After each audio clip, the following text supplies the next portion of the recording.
Мен Бемурзина Насыкүл Егежанқызы, орыс сыныптарындағы қазақ тілі мен әдебиет пәні мұғалімімін. Бүгінгі менің Қазақшаң қалай атты шарама қош келдіңіздер.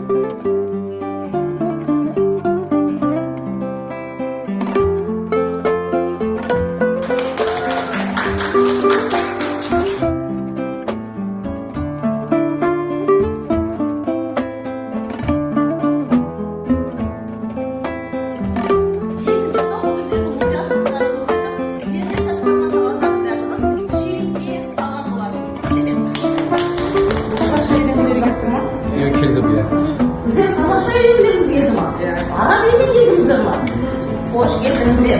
Біздер қазақтар қонаққа әрқашан қуаныштымыз. Сіздерді төрге шақырдық.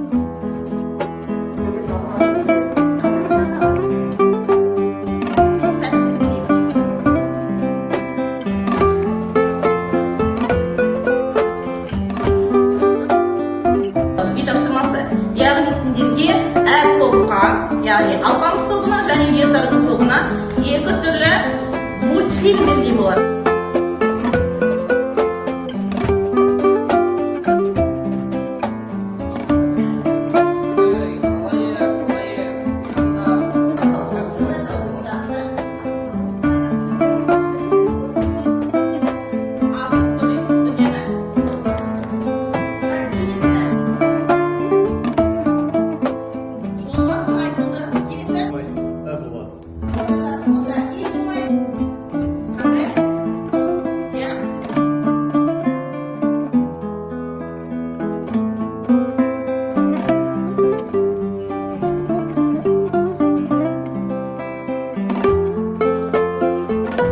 Сөйлеммен бірдей болу керек. Бұл балалардың мұқият тыңдағандықтарының белгісі болады.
Саған мың алғысы, туған жер дерегім, сен деп өстім.